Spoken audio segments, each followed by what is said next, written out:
Today is World Earth Day, and the focus for this year's is actually on climate change. So I thought it would be a good idea to demonstrate planting a tree, to try and encourage everyone to plant a tree in their garden. Planting a tree is a really long-term thing, and you plant trees really not for yourself but for the next generation coming. Generally, tree planting time is considered either autumn or spring. Now this year it is an incredibly dry spring, so it's not exactly ideal, but all it means is that once we've planted our tree, we are going to have to water it quite a lot. So I've chosen this spot because there was a chestnut tree here which died a couple of years ago, and I've decided to replace it with a Liriodendron. Liriodendron is the proper name for a tulip tree, so called because it produces the most beautiful yellow cup-shaped tulip-shaped flowers with an orange marking inside. They're really, really beautiful. Now, from planting to the time that the tree will flower for the first time, it actually takes about 10 years. So this does require a bit of patience. But generally, as with planting all trees, the same rules will apply. I've dug my hole here, and generally you want to try and go twice the depth of the pot that the tree's in and twice the width if you possibly can. Now our soil is actually very, very thin here, so we can't go much deeper than this, or we're down into the subsoil. But for the purposes of this, it'll be absolutely fine. So having dug the hole, I will just test the size of it, and that looks to be absolutely fine. The important thing is that the top of the soil here must be level with the ground when you finish planting. So having dug the hole, I'm going to ease the tree out of its pot. You can see there it's got a lovely healthy root system just dying to get going in the soil there. It's not pot bound or anything. So we're going to pop it in the hole there, and then what I'm going to do is just have a look at it from all angles and decide if it's standing the way that I want it to, and that looks pretty good. So before I start filling any soil in, the next thing I'm going to do is actually put the stake in for the tree. Now the reason for doing this is that I can put the stake in here and hammer it in without damaging any of the roots of the tree. Whereas if we covered all the soil in and then put the stake in, we could well go through the root ball. So I'm going to position the stake here so that it's quite close to the stem, and just hammer that in with a mallet hammer like so.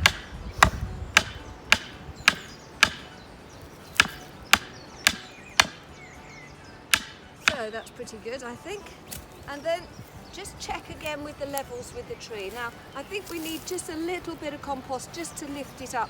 What happens if you bury the top of the compost under the soil will sit wet and it will actually rot the collar of the tree. So it's really, really important to get the planting depths absolutely spot on. Now, what we've got is the soil that I dug out from the hole, which you can see is fairly sandy and poor quality soil. So I've got a bit of our own compost that I've made here. This is 2-year-old leaf mould, which will mix beautifully with that. So I'm just going to lift the pot out for a second and pop a little bit of soil and a little bit of compost into the bottom of the hole, and then pop the tree back in the same way. Now that looks just about perfect. So now what we'll do is fill in the soil around the tree.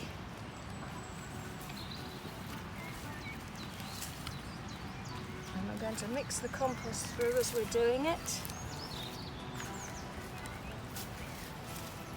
That will just help the soil to retain a little bit more moisture.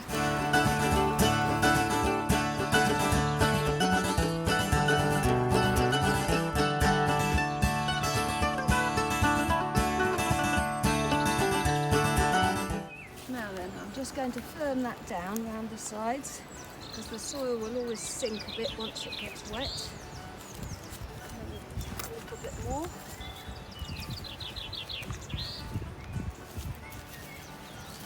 And then having finished, I'll just finish with a layer of the compost, the leaf mulch on the top, to help keep the moisture in and the weeds down. Being out in the woods here, rabbits are particularly fond of nibbling at the bark of new trees. So we have two options. Either we can put one of these things around the stem, like so. And this is particularly good for trees that are often labelled as might not be fully hardy. So something like a Paulonia, which sometimes get cut back in the first couple of seasons, first couple of winters after planting.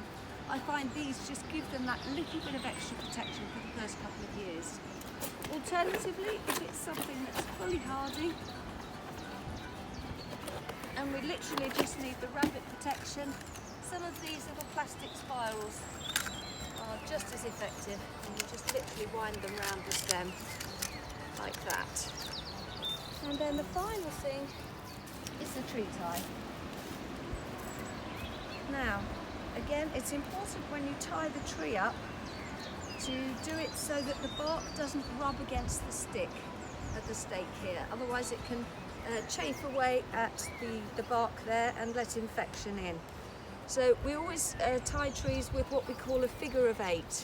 So I like to put the tree tie onto my stake like so. This is great, this stuff. You can buy it in lengths and then just cut the length you need for your tree.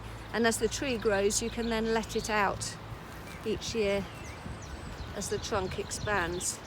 Now I don't tie them too tight. They say it's good to leave a little bit of movement there to encourage the roots to actually get a stronghold into the soil. But that'll be absolutely fine like that.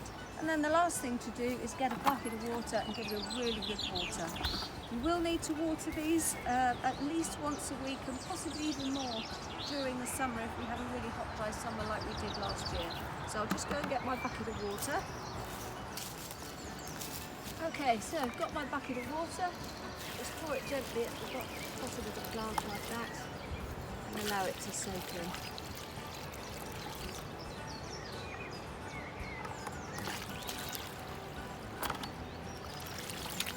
There we are, job done. That's my tree planted for World Earth Day.